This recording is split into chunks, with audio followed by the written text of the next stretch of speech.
Palad natin mga kapatid, ibahagi po natin ang salita ng Diyos sa kanila sapagkat mga kapatid, hindi mo alam kung sa susunod magkikita-kita uli kayo. Marahil isang taon na naman kung lolobin po ng Panginoon. Okay? So, some announcements siguro mamaya na lang po natin banggitin. Tayo po'y darako na sa pagbabahagi ng salita ng Diyos. Tayo pong lahat ay tumayo. Yan, buksan po natin ang ating mga Biblia. At tayo po'y sama-samang magbasa ng mga talata sa Biblia.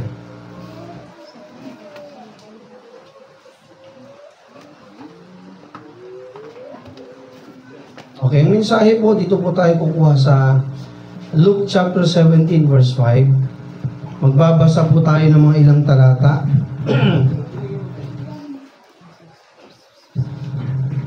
Luke chapter 17 verse 5. Kung kayo pa may mga Biblia, pakikuha na naman po.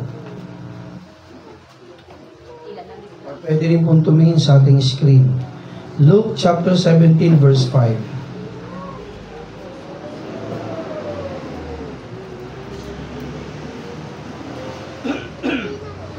Nakita na po ba? Okay, kung nakita na po, sabay-sabay po nating basahin. Luke chapter 17, yan, verse 5. Ang talata lang po ito, pero may mga bubuklatin po tayo mga ilang talata pa. Yan.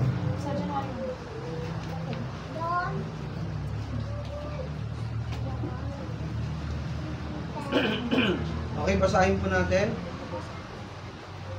Luke chapter 17, verse 5. Okay, sabi po dito mga kapatid, ready? Read. And the apostles said unto the Lord, increase our faith. So, wikang Tagalog. At sinabi ng mga apostol sa Panginoon, dagdagan mo ang pananampalataya namin. So, tayo po'y manalangin. Aming Ama, Diyos naming banal, purihin ka Panginoon sa gabing ito. Sa araw pong ito, marahil sa kabilang banda ng mundo'y gabi. Magandang gabi rin po Panginoon sa kanila. At sa umaga pong ito, Panginoon, as we come to your presence, Lord, we humbly present ourselves to you. Forgive us, Lord, from all our sins, from all our trespasses and shortcomings against you, Father. And we pray, O Holy Spirit of God, that you make our hearts ready to receive your words, the learnings, O God, from your words, and even correction, rebuke for us. And help us, O God, to see your words, take them in our hearts, and apply them daily in our lives. Bless the brethren, O Lord, and even the brethren along their way. Give them your safe traveling mercy. This we pray in Jesus' name. Amen. Okay, be seated. Yan, isang medyo malamig. Hindi ganun kalamig, no? Gabi pag uwi rin namin, hindi ganun kalamig. Okay, so isang medyo malamig na araw sa bawat isa. So, salamat muli sa lahat ng pagpapala ng Diyos sa atin. Mga kapatid, patapos ng taon, ilang araw na lang. Amen? Ito po'y magandang panalangin sa atin bilang simbahan. Ang sabi dito mga kapatid, the apostles said unto the Lord, increase our faith. Sa wikang Tagalog, at sinabi ng mga apostol sa Panginoon, dagdagan mo ang pananampalataya namin. Listen, mga kapatid apostoles na ito. Ibig sabihin sila po ay mga sinugo na ng Panginoon.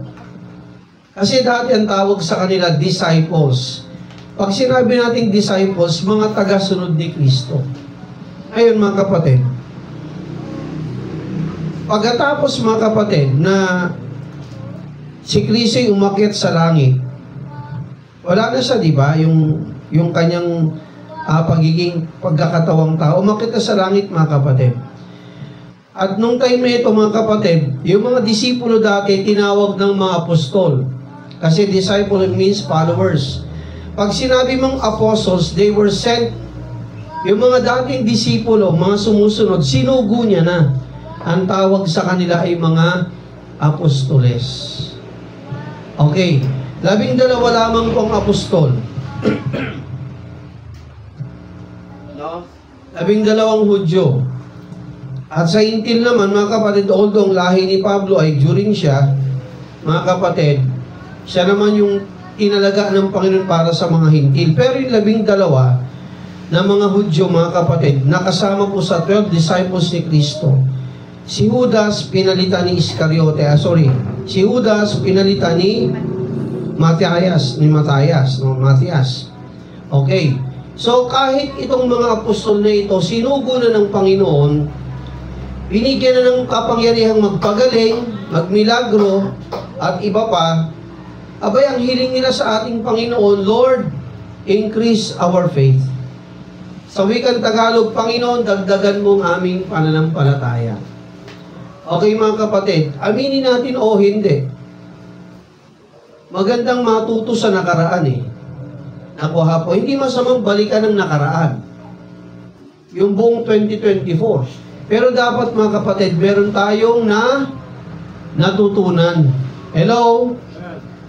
Mga kapatid, dapat sa mga nangyari sa ating buhay sa loob ng 2024 o bago matapos ang taong 2024, ano ang natutunan natin?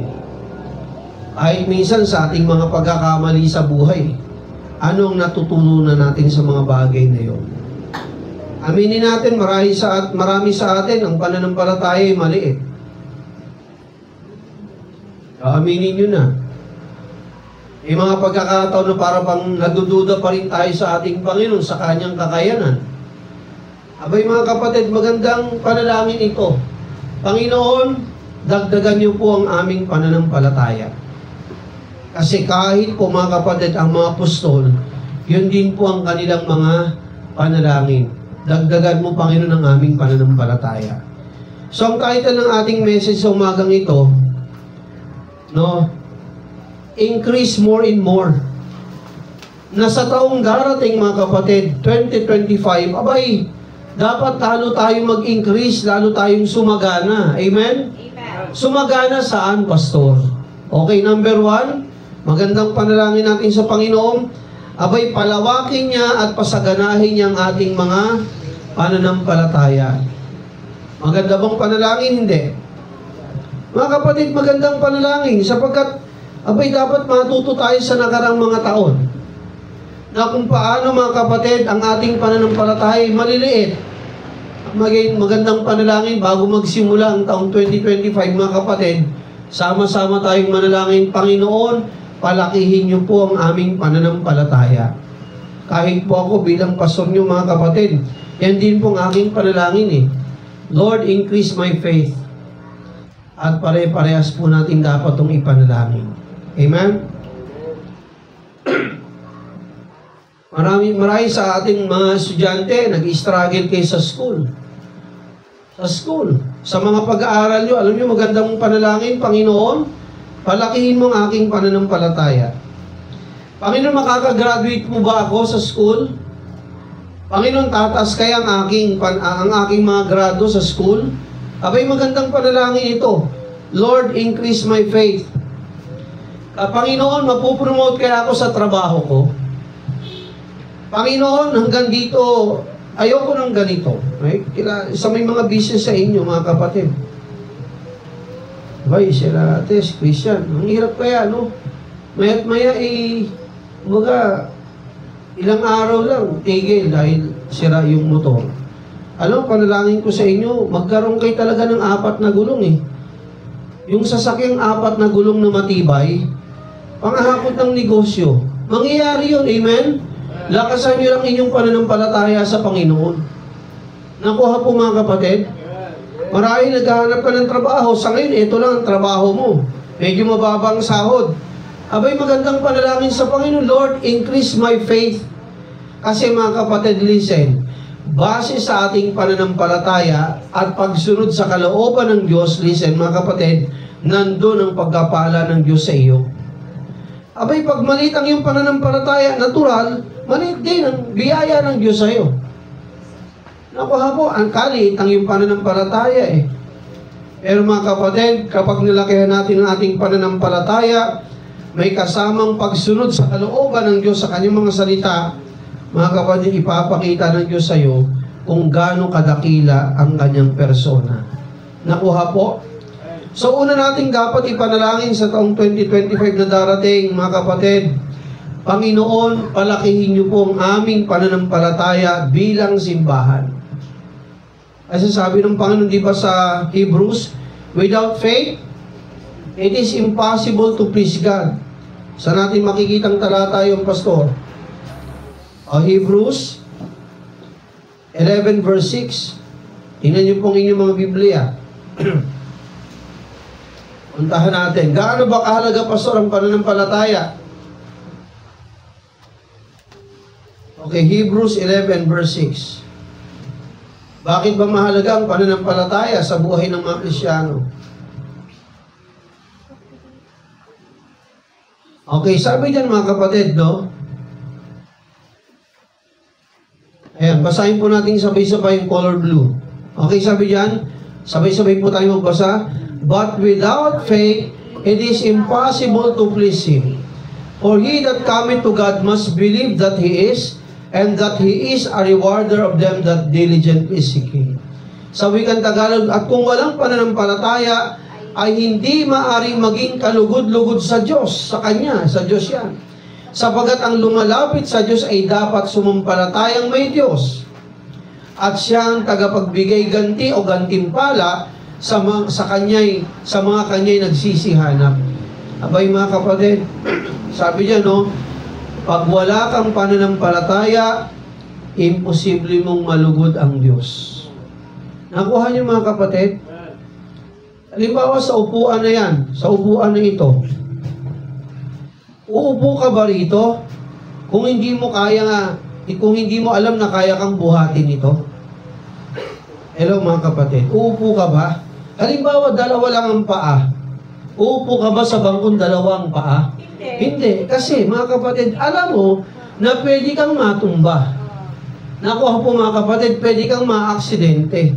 Pero mga kapatid, sino ba ang Diyos natin sa kalangitan? Nakuha po mga kapatid, na napakadakilang Diyos, siyang may-ari ng ating buhay.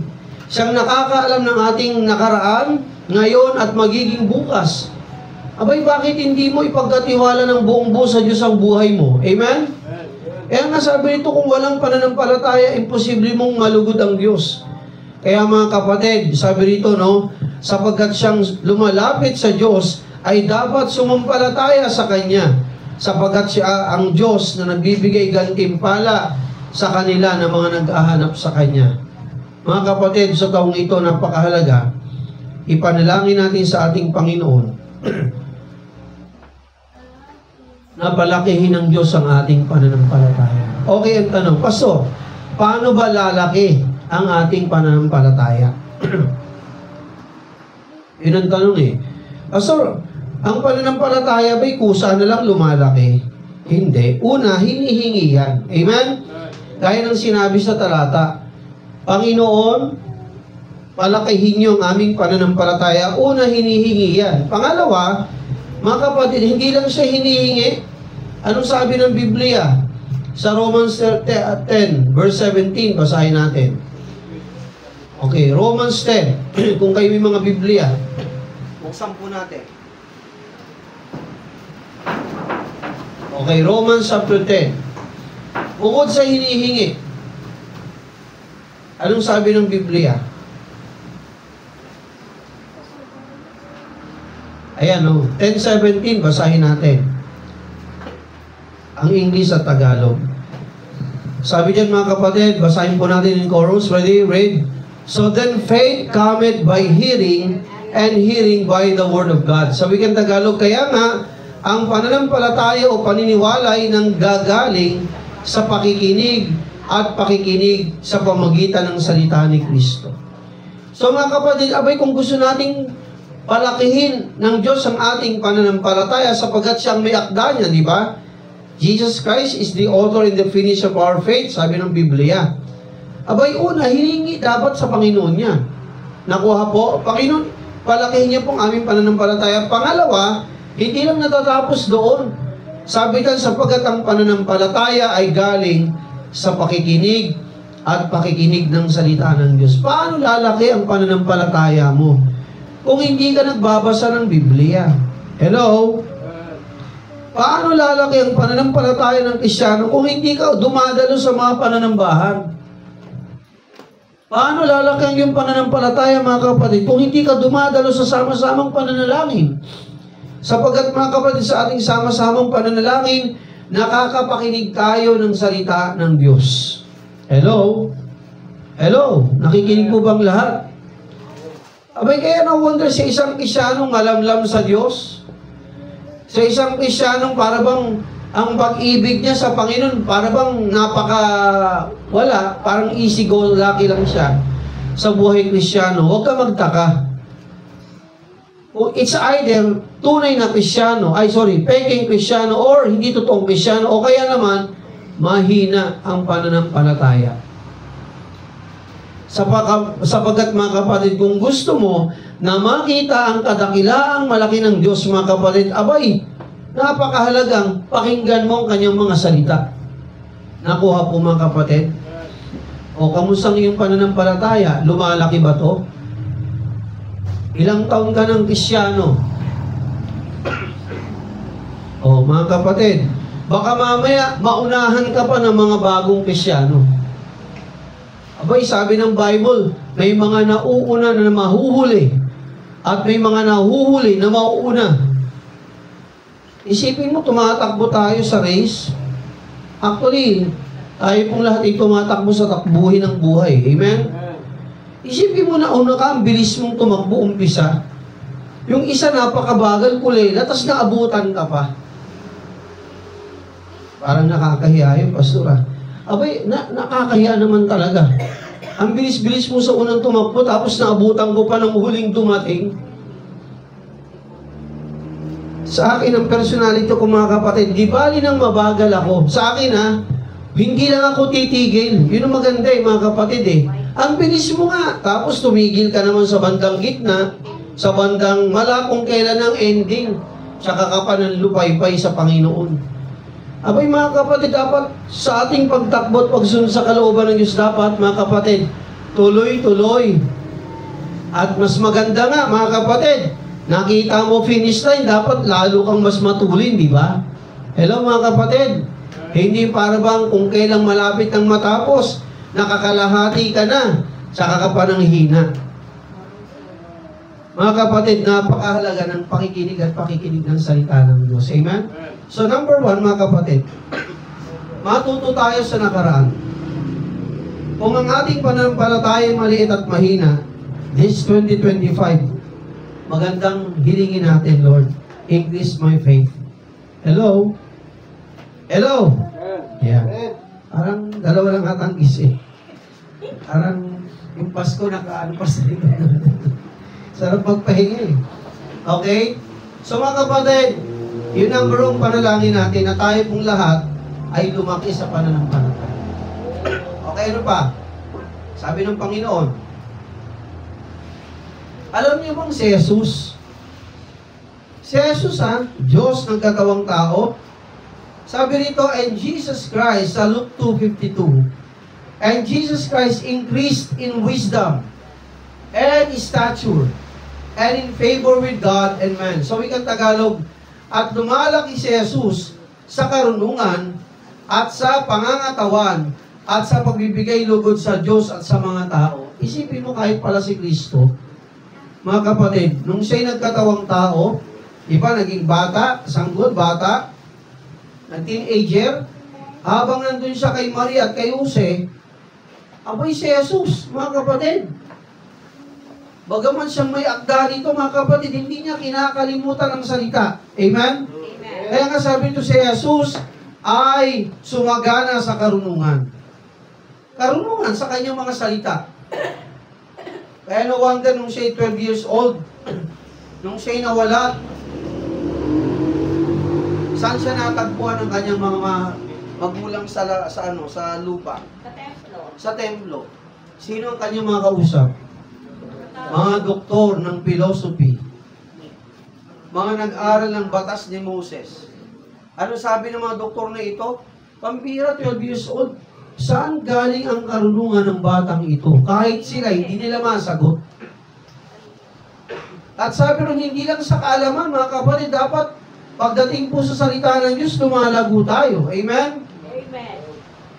Pambira, baka naman Honest to goodness, mga kapatid. Ilang beses natin ito nabubuksan sa isang araw? Baka, Pastor, once a week ko lang nababasa ang Biblia. Paano ka ngalala mo? Buti pang cellphone eh. Diba? May updated ka eh. Maraming guilty tayo, maraming guilty rito. Maring isa ako o kayo. Marami tayong manood ng TV. Sana walang nagmamarites na Krisyano, no? Okay. Wala nga TV. Kami rin, wala rin kami TV. Meron, kaso hindi namin ginagamit. So, diba? Kasi wala ka nang papalit yung puro immoralidad eh. Mga kapatid, si Kristo lumago sa karunungan. Abay, dapat gamitin po tayo bilang mga Krisyano. Tayo rin po ay lumago sa mga salita ng Diyos. Ano pa? Abay, si Kristo lumago sa pangangatawan. Ano ibig sabihin nun, Pastor? Pangangatawan, physical. Malakas siya, malusog siya. Nakakalungkot yung ibang tao, inaabuso ang kanilang katawan. Pasensya na. Ako yung nalulungkot sa aking biyanan.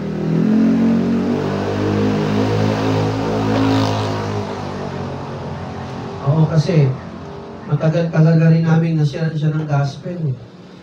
Kaso talaga, hindi niya totally isuko sa Panginoon yung kanyang vision. Hindi, matuto tayo dun ha. O, nung nagkasakit ng matindi, tsaka niya tinigil. Gusto ba natin mangyari pa sa atin kung kailan kang nakaratay na sa ospital?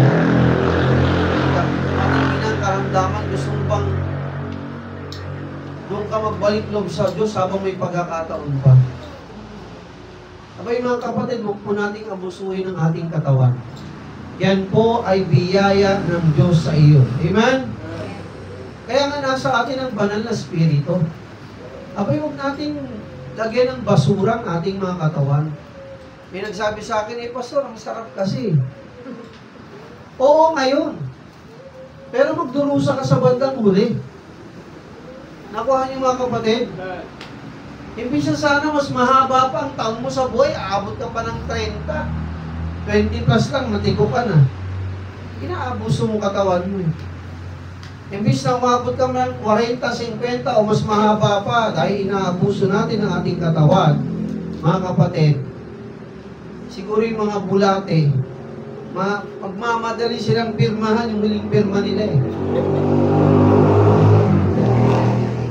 Hindi pa dapat eh. Nasa ng pwersa, pirma na nga kami. Abay mga kapatid, si Kristo, iningatan niya ang kanyang katawan. Nakuha niya mga kapatid, kaya nung nakita siya ni Pilato, oh, behold what a man. Namanga si Pilato, pambira, 40 days, 41 buwan at 10 araw, walang kain, walang inom ng tubig. Nung humarap kay Pilato, grabe, nakita na Pilato yung katawan niya eh. Anak ka ba naman ng karpintero? Hindi ka patpating. O, malalaki bisig niya, mga kapatid. Sanay sa buhotan yung kahoy yun eh. Sanay sa lagarian, sanay sa kataman yun, mga kapatid eh. Apay si Kristo, hindi niya pinabayaan yung kanyang katawan nung siya'y nabubuhay pa, yung katawang lupa niya. Kaya tayo rin mga kapatid, huwag din nating abusuhin ang ating mga katawan. O, diba? Ayan. Gusto mo pang gumanong-ganong ka ng lakad bago ka, di ba, tumigil sa bisyo mo? Gusto mo pa yung nakaratay ka na lang bago mo, ayoko na, Panginoon, ayoko na po. Kung dati sana, di ba? Iningatan mo yung katawan, di sinsanay malakas ka pa. Pero na lang doon sa talaga may mga karamdaman na hindi naman sa bisyo. Okay, ano pa? In favor with God and men. Sa pagbibigay lugod sa Diyos at sa mga tao. Nakakalungkot, Kristyano, maraming kaaway. Anak ng Diyos, maraming kagalit. Anak ng Diyos shout out ng sa Facebook, nagmumura. Sabi, puro curse ang pinupost sa Facebook. Hello? Abay, mahiya naman tayo. Abay, sabi ng Panginoon, mga kapatid, sa pagbibigay lugod sa Diyos at sa pagbibigay loob sa mga tao. Ibig sabihin ng mga kapatid, sa harapan ng Ama, sa harapan ng mga tao, okay si Kristo. Nagets yung mga kapatid? Abay, dapat ganun din po tayo mga Kristyano. Kamusta yung lakad mo araw-araw? Hindi kayo pag duman sa kalsada, magbubulungan yung mga tao, mag-chismosa yan. Ay nako, mga ganyan yan. Ay nako, mga ganyan yan. Hindi ba nakakaya? Mga kapatid, si Kristo, wala ka makikitang kapintasan sa Kanya. Hello? Kaya mga kapatid, abay, mag-increase tayo sa karunungan mula sa salita ng Diyos. Ingatan natin ang ating mga katawan. Hindi ka dapat iwasan mo magkasakit ka. Iwasan mong abusuin ang katawan mo. Sapagkat mga kapatid, kung paano natin iniingatan ang ating katawan, yan ay ating pasasalamat sa Diyos na nagbigay sa iyo ng buhay. Hello? Ang mahal kaya magkasakit. Nagets yung mga kapatid? At syempre mga kapatid, ingatan po natin ang relasyon natin sa mga tao. Hanggat maaari, wala sila sa ating makitang pula o kasiraan. Ganun si Kristo. Hinanapan siya pero wala silang makita. Pinagbintangan nila si Kristo magnanakaw, manginginom, at iba pa. Pero wala silang makitang kamalian sa Kanya. So mga kapatid, mag-increase tayo sa pananampalataya, mag-increase tayo sa karunungan, ingatan natin ang kalusugan, mag-increase tayo, maging malusog tayo, at ingatan po natin ang ating mga patutuo sa harapan ng maraming tao. Saan pa tayo dapat mag-increase? Ayan. Sa ating buhay. Sa John chapter 3 verse 30. Anong sabi ni John the Baptist? He must increase, but I must decrease. Sa wikang Tagalog, siya'y kinakailangan dumakila o madakila, ngunit ako'y kinakailangan bumaba. Ano ibig sabihin nito, Pastor? Pagpapakumbaba. Abay, dapat yung ating humbleness, yung ating humility, dapat lalo tayo nagiging humble. Nakakalungkot, nakatanggap ka lang ng maliit na bagay, ang yabang mo rin. Diba? Nakakalungkot minsan sa mga Kristiyanong estudyante, nakagraduate lang, kinalimutan ng simbahan. Ganun eh. Nakapagtrabaho lang. Mga kapatid, kinalimutan ng simbahan, kinalimutan ng pastor. Nakuha mga kapatid, nakakalungkot po yung ganun eh. Pagkatapos nung ikaw ay estudyante pa lang, napakatapat mo sa simbahan. Nung ikaw ay nakagraduate na, nakapasa ng board, nakalimutan mo na ang Diyos sa buhay mo. Sinasabi lang maraming Kristiyan, maraming tao, ay, hindi ka naman kinakalimutan ng Diyos eh. Nandito siya sa puso ko, basang-basa. Ano yung ganun salita eh. Simba tayo, hindi ko naman kinakalimutan ng Diyos eh. Nandito siya sa puso ko, basang-basa. Gamit yung ganung salita, gamit yun ng mga hindi tunay na Kristiyano. Kasi mga kapatid, ang tunay na Kristiyano, the more na dapat ikaw ay tumatanda sa pananampalataya, the more na nagiging humble ka sa Diyos. Abay, pinagkatiwalaan lang ng Panginoon ng isang bagay. Nakalimutan ng kanyang mga salita. Abay, tanda natin ito mga kapatid, tayo po ay mga katiwala lamang ng Diyos. Hello? Pag sinabing katiwala, wala po tayong pag-aari sa mundong ito. Hello? Yung buhay mo hindi yan sa Diyos, hindi yan sa iyo, sa Diyos yan. Yung anak mo hindi yan sa iyo, sa Diyos yan, pinagkatiwala lang sa iyo. Yung business mo, yung trabaho mo, hindi yan sa iyo. Yung bahay mo, lupa mo, hindi yan sa iyo. Pinahiram lang yan sa iyo ng Diyos panandalian. Kasi darating ang time, mawawala kayo sa mundong ito, wala kang madadala. Kaya wala po tayo may pagmamalaki sa Diyos. Abay, damod dapat na tayo po'y nagpapakumbaba, nagpapakababa sa Diyos. Hello, mga kapatid. Minsan, ang mayayaman, ganun ang sakit ng mayayaman. Mga mapera. Nakakalimutan ng Diyos. Masyado na silang naduling sa mga bagay-bagay sa mundo. At nakakalimutan nila na Diyos pala may pag-aari ng lahat. At isang araw kakatok sa kanilang kamatayan. Wala silang magagawa. Kahit napakarami mong pera, ang pera Hindi kayang isalba ang buhay mo pagka oras mo na. Saka tatawag sa Panginoon. Hindi ko alam kung tunay na pagtawag. Nakuha mga kapatid, kaya nga sabi ni John the Baptist, ang Diyos ang madakila. Ano man ang matanggap natin sa mundong ito? Award. Nakapagtapos ka ng pag-aaral, naging matagumpay ka sa negosyo, na-promote ka. Anong sasabihin dapat natin? Sa Diyos ang papuri. Amen? Inaas niya ako, hindi man ako karapat-dapat. Ang Diyos ang maluwalhati. Abay, pagka ganun tayo mga kapatid, lalo kang itataas ng Diyos. Kasi ang hirap, pag tinaas mo yung sarili mo, mabagsak eh. Pero mga kapatid, pag ang Diyos ang nagtaas sa iyo, mga kapatid, ano ibig sabihin pa? So, pag ang Diyos ang nagtaas sa iyo, walang pwedeng magbagsak sa iyo. Pag ang Diyos ang nagtaas sa iyo, amen? Walang pwedeng mag-demote sa iyo. Naalala niyo yung mga Kristiyanong magkakaibigan, apat, Shadrach, Meshach, Abednego, tsaka si Daniel.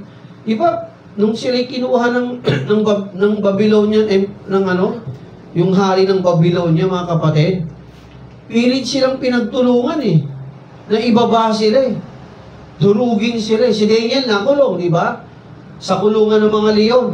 Para siya ipakain talaga siya ron eh. Mga gutom na leon. Wala kang ligtas doon. Yung tatlong magkakaibigan, tatlo niya mga kaibigan, Shadrach, Meshach, Abednego, para madaling mamatay, tinapon sa horno ng apoy. At ito ay pinainit ng 7 beses para lalong lumagablab ang apoy. Talagang walang makremate sila sa madaling salita. O ang tanong, nangyari ba yon? Hindi, mga kapatid. Bagaman si Daniel ay tinapoy sa dungeon ng lions, mga kapatid, para lapain ng mga leon. At itong tatlo pa niyang kaibigan, Shadrach, Meshach, Abednego, tinapon doon sa, mga kapatid, horno ng apoy. Kasi balak silang patayin at ibaba. Pero dahil kakampi nila ang Diyos, ano nangyari, pastor? Nakalabas sila. Di wala man lang kalmot, di wala man lang sunog ang kanilang kilay, hindi man sila nangamoy sunog. Pero sino ang nagsunog at pinakain sa apoy? Asal yun. Yung mga taong nagbababa sa kanila. Mga kapatid, listen, pag ang Diyos ang nagtaas sa iyo, dahil humble ka, walang pwedeng magbaba sa iyo. Amen? Amen. Yan ang Biblia. Kaya sa ating buhay, Panginoon, purihin ka. Ano mang achievements natin, mga kapatid, sa negosyo, sa trabaho, sa pag-aaral, huwag makakalimot ang Panginoon, salamat po. Panginoon, purihin ka, hindi dahil sa aking kakayanan, hindi dahil sa sipag at tiyaga ko. Natural, dapat maging masipag ka. Pero lahat ng yun ay biyaya ng Diyos sa iyo. Amen? Huwag na huwag kang makakalimot sa Diyos. Sa iyong simbahan, sa iyong pastor, sa mga kapatiran mong Kristiyano na pinapanalangin ka simula noon pa. Magpakumbaba. Amen? Magpakumbaba.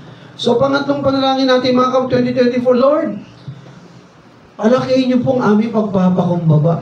The more na tumataas kami, Panginoon, iyuko mo ako. Alam niyo ba yung mga kawayan? Yung Chinese bamboo. Pag yan po'y tinanim, napakabagal tumubo. Ano ba to? Patayin ko na nga lang to. Bagal-bagal tumubo. Yung pala mga kapatid, mga Chinese bamboo, nagpapahaba muna pailalim ng mga ugat. Malalim na malalim. Yun yung pinakamalalim na ng ugat eh. Mga Chinese bamboo, bakit? Kumbaga, bumibelo yan ng lakas. Kasi tataas yan ng napakataas eh. Mga kapatid, pero bago siya umangat, kailangan muna magpakumbaba siya. Yung mga ugat yan, lalalim ng gusto. At sa sandaling, kumbaga, yung naabot niya na yung rurok ng kanyang paglalim ng kanyang mga ugat, tibay, saka siya ngayon unti-unting tataas. At pag tumaas siya mga kapatid, minsan hinahampas pa ng hangin, di ba? Kaliwa, kanan, pasulong, patalikod mga kapatid, sa lakas ng bagyo. Pero bakit hindi siya nababali basta-basta? Sa kanyang pagtaas, nakayuko pa rin siya, di ba? Pero hindi siyang bali-bali. Mga kapatid, pagpapakumbaba, magpakalalim ka sa Diyos. Amen? Sa karunungan niya. Ang Diyos ang magtataas sa iyo, huwag kang makalimot, magpakumbaba ka lagi. Lagi kang magpakumbaba. Huwag mong alinahin yung mga katabi ko, yung mga nagbagsakan na silahain. Huwag naman ganun. Mayabang ka naman, baka iganong ka naman ng Panginoon. Diba? Kung anong meron ka, purihin ng Diyos. Amen?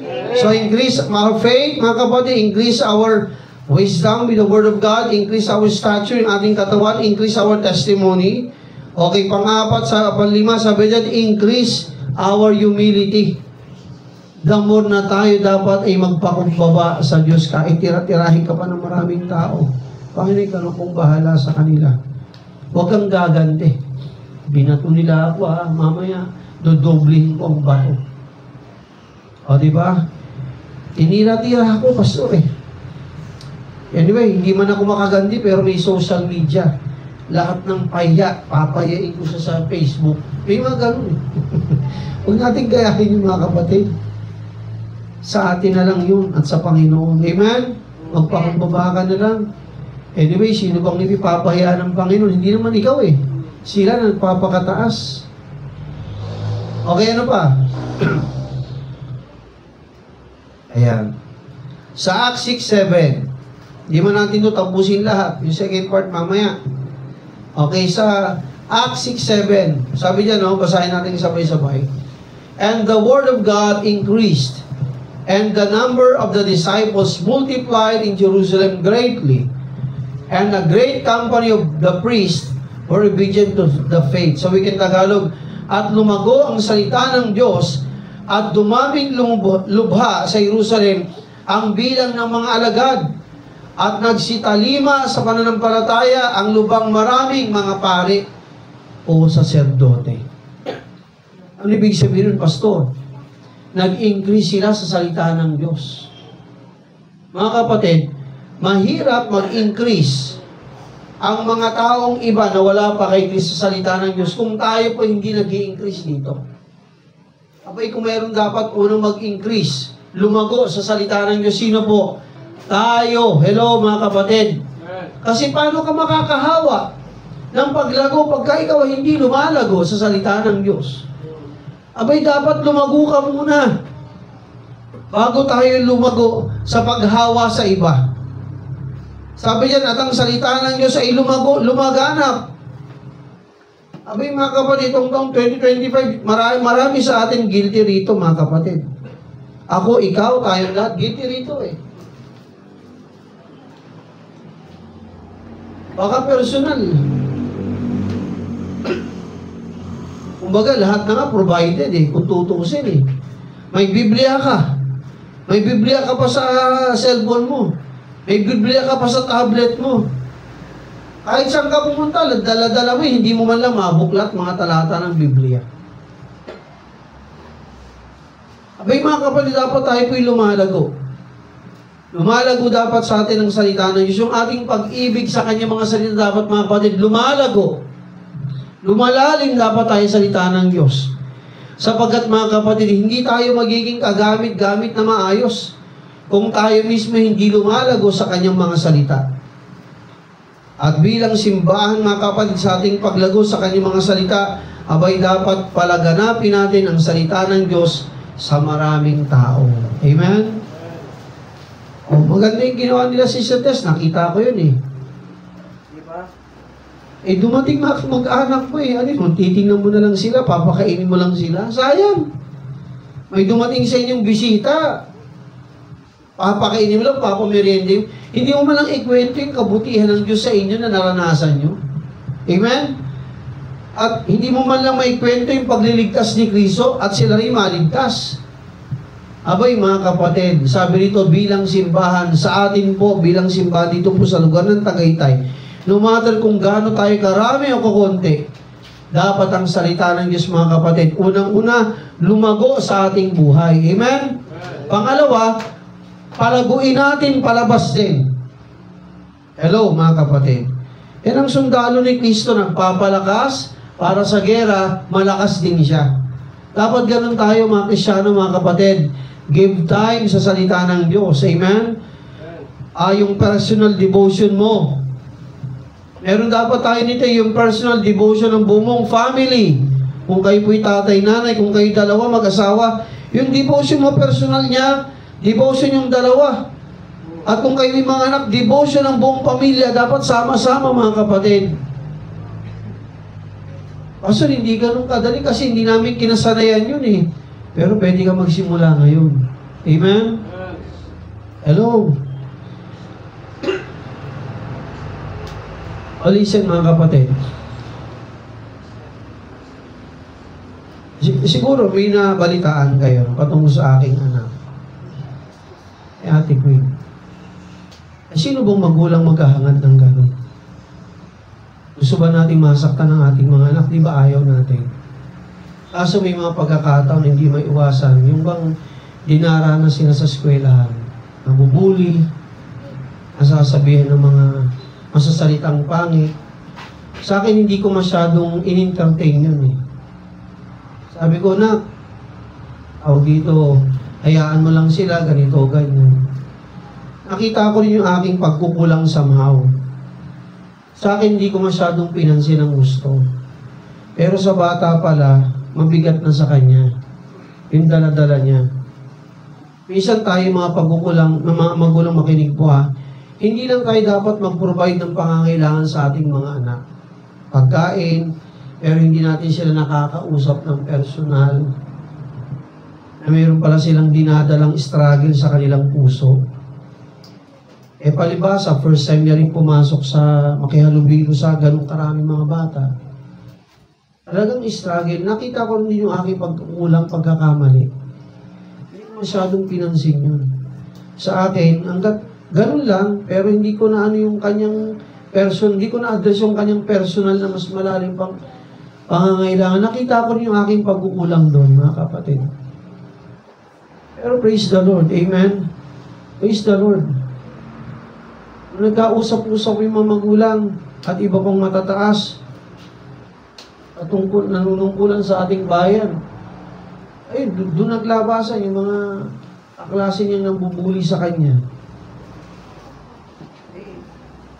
Nasusuntok na pala siya rito ng lalaki, sumusuntok sa ganito niya. Sa akin, iwas ka lang, pero sa anak ko pala, matindi na pala yun ang dating sa kanya. Yung mga salitang hindi magaganda, nakita ko yung aking sarili. Na yung bang may pagkukulang ako, yung personal na touch mo sa kanila. Hindi porkit lalaki yan o babae yan, dapat yung, at maano rin natin yung kanilang damdamin at puso. Kasi nandun sila sa, kumbaga, transition eh. Pagiging bata, pagiging adolescent, pagiging adult. May transition yan eh. Sabi ko pa nga, sorry, may pagkukulang talaga ako kahit sa aking ding anak. Hindi porkit magkasama kami lagi. Hindi ibig sabihin, wala na akong pagkukulang sa kanila. Nakita ko yung aking sarili, may pagkukulang ako doon. Pero salamat, yun ay na-address ng maayos. Amen? Salamat at na-address ng maayos. Praise the Lord. At natuto po ako doon. Mga kapatid, napakahalaga na tayo po'y matuto sa mga bagay-bagay. Amen? Sa buhay, sa trabaho, sa relasyon ng ating mga anak. Napakahalaga yung, baka naman puro lang sila aral, wala na kayong bonding. Yun, ang nakita kong kulang. Walang maayos na bonding. Ako, bagaman busy, sila busy rin sa pag-aaral, pero napakahalaga mga magulang makinig na dapat meron tayong bonding din, pagkakataong bonding din sa ating mga anak. Hindi yung lagi tayong tutok sa trabaho, sa ibang bagay. Dapat meron din tayong personal touch sa kanila. Nakuha? So mga kapatid, and the Word of God increase, buong family. Gawin yung bonding ang salita ng Diyos. Nakikinig po ba mga magulang, mga anak? Bukod sa yung personal na devotion, yakagin ng mga anak. Devotion tayo. Kasi mga kapatid, wala tayong ibang panlaban sa mundong itong magulo. Kundi ang salita ng Diyos lamang at ang relasyon natin sa Panginoon. Itong panlaban natin. Okay, so sabi dyan, and the Word of God increased. Etong taong 2025, mga kapatid, dapat maging tayo masipag na palaganapin ang salita ng Diyos sa maraming tao. I pray mga kapatid, itong February, kung mapaaga ang ating foundation celebration, imbitahan natin yung matataas na tao dyan sa City Hall. Imbitahan natin sila kahit ganito lang kalit ang ating lugar. Ang mahalaga sila po'y makapakinig ng salita ng Diyos. Amen? Ako'y dapat hindi lang pastor, hindi lang ilang worker ang nagbabahagi ng salita ng Diyos. Abay mga kapatid, dapat lahat tayo. Sabi ng isang pastor, tama naman siya. Hindi porket nagbibigay ka, hindi ka na magsosoul winning. At hindi rin porket nagsosoul winning ka, hindi ka na magbibigay. Hindi porket nagbibigay ka, hindi ka na mananalangin. Hindi porket nagsosoul winning ka, hindi ka na dadalo sa mga pananambahan. Abay mga kapatid, ang utos ng Diyos ay utos niya, dapat nating lahat sundin. Amen? Hindi dapat tayo mamili, ay ito lang ang kaya kong sundin eh. Ito hindi mga kapatid, ganun. Mga kapatid, ang salita po ng Diyos, mga kapatid, lahat po dapat nating sundin.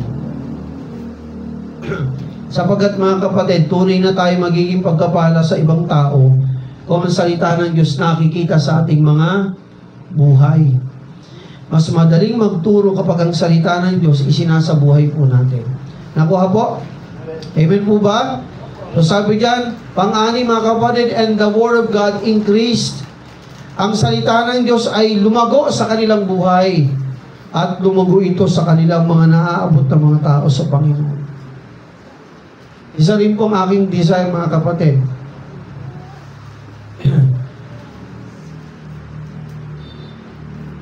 Kailangan natin ng mga ministers mga teachers sa mga batang dedicated, committed. Kailangan natin sa ating mga staff, mga committed din Yung napakahalaga committed. Committed. Hindi committed ang utak Hindi committed ang isip Pag sinabing committed, yung bang kahit ano mangyari, pag-uusahin ko ang aking paglilingkod sa Diyos. Umulan, umaraw, maglilingkod ako sa Diyos. Yun yung committed May pagsubok o wala, masaya, malungkot, magpapatuloy ako sa Panginoon, yung committed. Kailangan natin ng mga ganong mga naglilingkod sa Diyos. Okay, huling-huli. Dito tayo.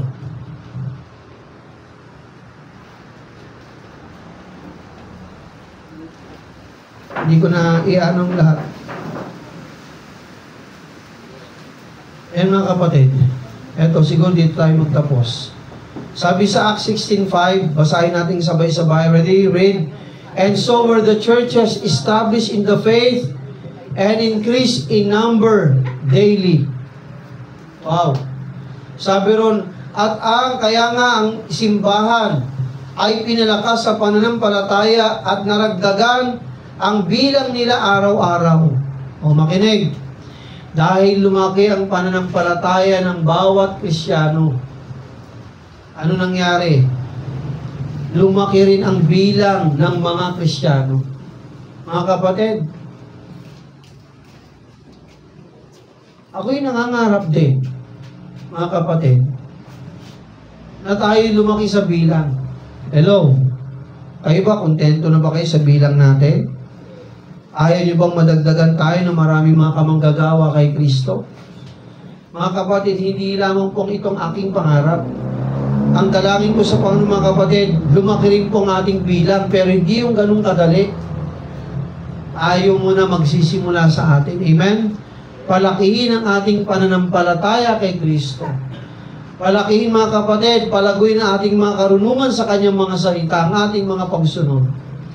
Sabi diyan mga kapatid, lalaki. Kapag ginawa natin yan mga kapatid, lumalaki ang ating pagpapakumbaba sa harapan ng Diyos, ang ating mga buhay, maayos. Abay sabi rito, lalago at lalaki rin ang ating bilang mga simbahan ni Kristo. Mga kapatid, magandang panalangin yun na marami tayong makatuwang sa gawain ng Panginoon.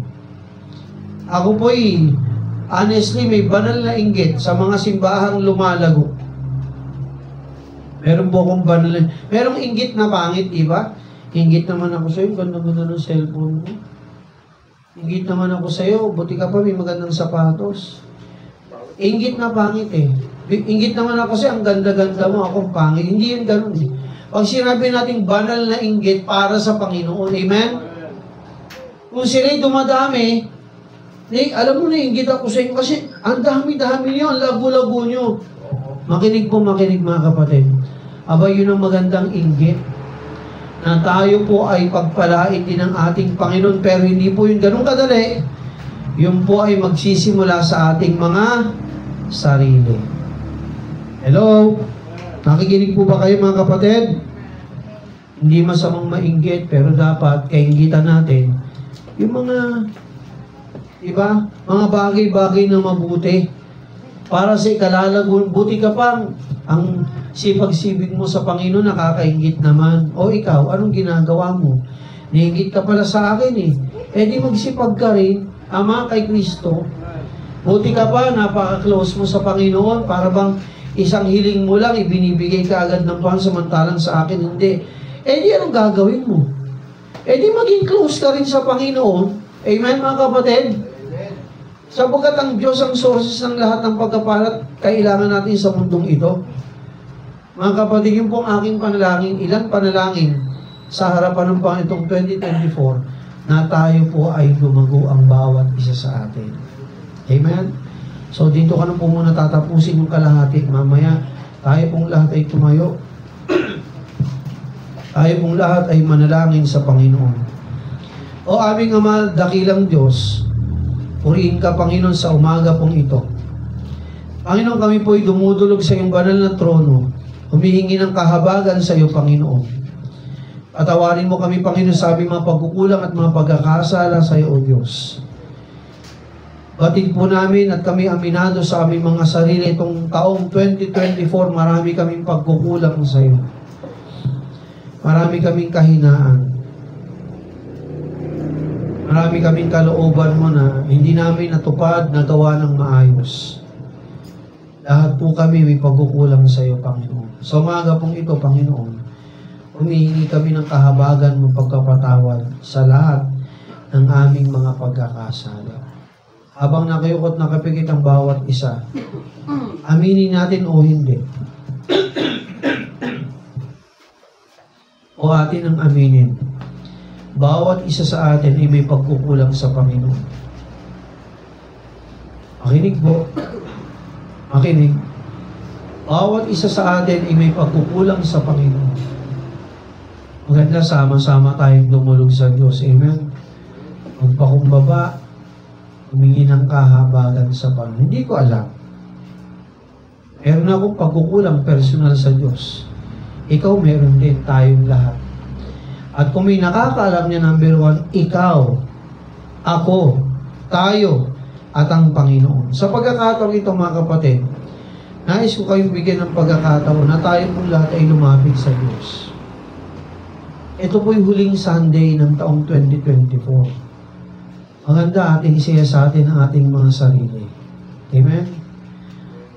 Kung tayo man po ay may mga pagkukulang sa harapan ng Diyos, sama-sama tayong lumapit sa Diyos, humingi ng tawad, humingi ng kahabagan sa ating Panginoon, at sama-sama tayong dumalog sa Kanya sa umagang ito. So, mga kapatid, sa maikling sandali, tumawag tayo sa Panginoon. Amen. Yung ating mga kahinaan, yung ating mga pagkukulang, idulog natin sa Diyos.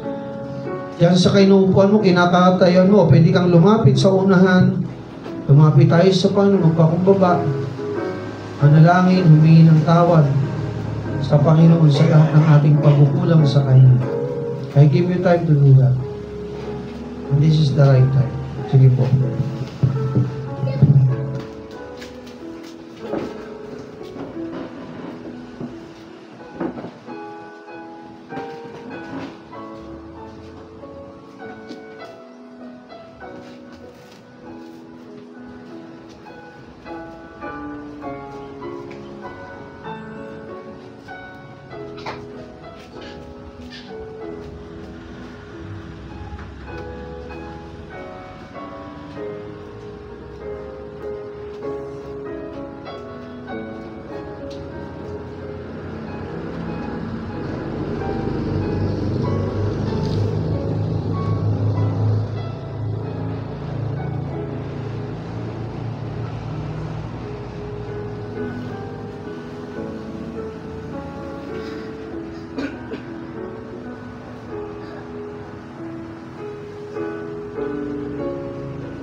Okay, tayo pong lahat ay tumayo.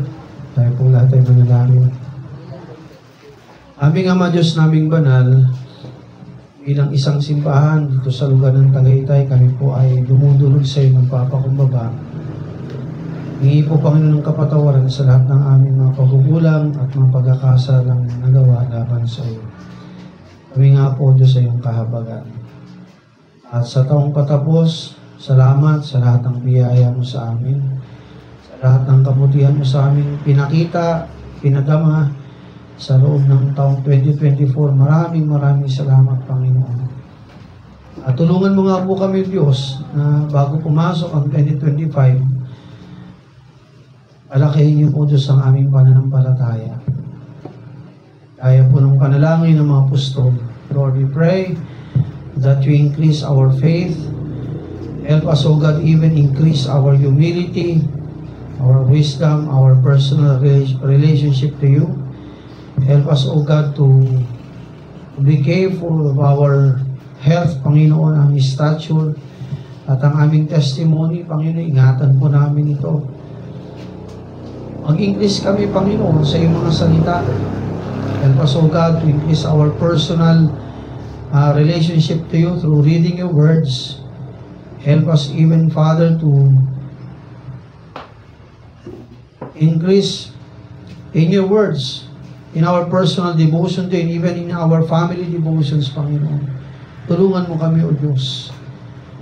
At sa bilang, Panginoon, as we put our trust and faith in you, as we obey you, as we increase in everything, O Father, it is easy for you, O God, to increase our numbers here in the church. Panginoon, yun po yung aming meeting. Tulungan mo kami, Ama. Salamat sa pagpapatawad niyo po sa amin, Panginoon. Kapabumbaba po kami sa iyong harapan. At dalangin ko pa kami tulungan po niyo, Panginoon. Salamat po muli sa umagang ito. Sa huling Sunday na meron po kami ngayong 2024. At pagpasok po ng 2025, Panginoon, kami pangunahan po niyong pagpalain. Kaya ito muli sa ngalan ni Jesus. Amen. Okay, be seated. Tayo po'y maganda sa ating mga pagkakaloob. Sige, sir.